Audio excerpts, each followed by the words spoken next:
Oh, well, back in the 1960s, my dad had a shop. He had two shops. One, he started off in Basingstoke, and then we moved to Alton, and he would clear houses. And it was called the Buy, Sell and Exchange Centre, which was a posh name for a bric-a-brac shop. We used to get lots of these things, and in the 60s they were of absolutely no interest at all, and they would always come accompanied by piles of records which would be used as target practice with their guns, because you used to get them as well. And I was just fascinated by the things and just used to play with them, wind them up. And it was frustrating when I needed winding up, because what used to happen, if one wound down, I just went and got another one. We probably had 3 or 4 at any one time, but they were mostly the portables. They weren't the bigger ones, because really a lot of people didn't have the room for them, and they tended to be from the more sort of well-to-do houses. But yeah, and I have witnessed him making flower pots out of them, out of the records. So putting them into boiling water. Had to be the 12-inch ones, I would imagine, and you could make a bowl out of them. Don't tell your mum, because I can see a lot of records disappearing.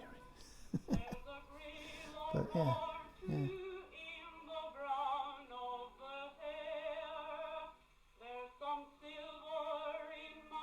I think the oldest machine we've got is an HMV 111, which is what they call a hornless machine.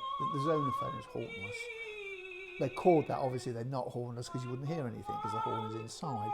But prior to that, the horns were on the outside. And the ladies of the day said that they were dust traps and whatever, which they probably were. But I saw this 111 on eBay, and it looked so pretty, it was so nice. And it was quite affordable, so I bought it. Buying stuff off eBay, gramophones off eBay, it can be a bit of a minefield. But anyway, it arrived, and it was lovely. And it had obviously been cared for and well, and it had been restored, there's no doubt about that, but everything was original. But what really spoils it to a degree is that the tone arm and the bracket at the back, which should be nickel, had been chrome plated. And so it does jump out at you a bit, but it's got the proper exhibition sound box and everything, so it's quite nice. And if you carefully undo the screws at the side, you can lift the whole thing up, and underneath it is still got the maker's sticker, which I think is September 1911. So that dates it a bit, and I bet there's not going to be many MP3 players and left that are, what would that make it, 119 years old, which is pretty good going. But the oldest machine, it's not a record player, it's not a gramophone, it's a phonograph, is the Edison's Fireside, which plays the cylinders, and that one is 1909, and that one's quite nice because it's got 2 gears, because they had 2-minute cylinders, and then when the discs came and they could play for a lot longer, and particularly the 12-inch ones, they were losing out. So they produced what they called Amberolas, or 4-minute cylinders. In fact, the later Amberolas were quite different to 4-minute cylinders, but they still played on the same kit. And you had 2 reproducers, and you had to change gear according to which one. And that's quite nice. I do like that. Although the cylinders, the proper wax cylinders, are so delicate. I mean, I've had a couple just disintegrate in the hand, you know. But yeah, that's a nice machine. But not as usable as these fellas.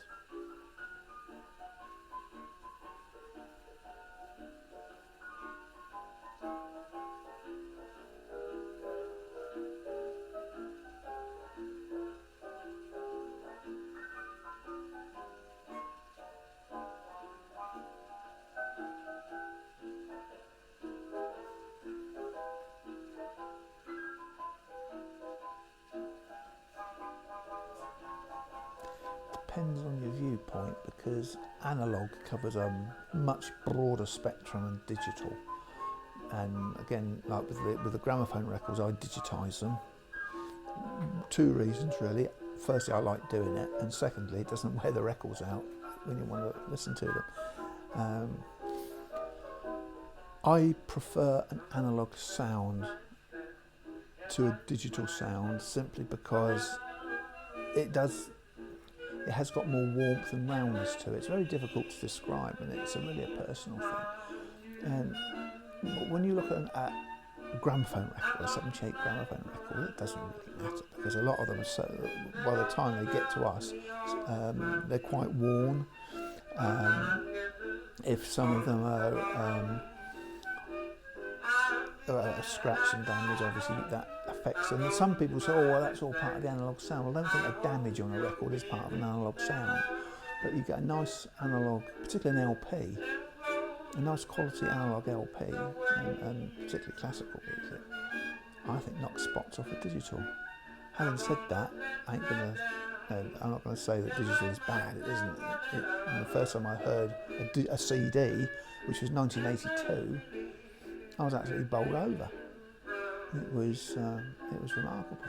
But it was on a friend's setup that was rather expensive, but all the same, it was jolly good. And of course, digital's convenient. What price convenience really? You can't have it always.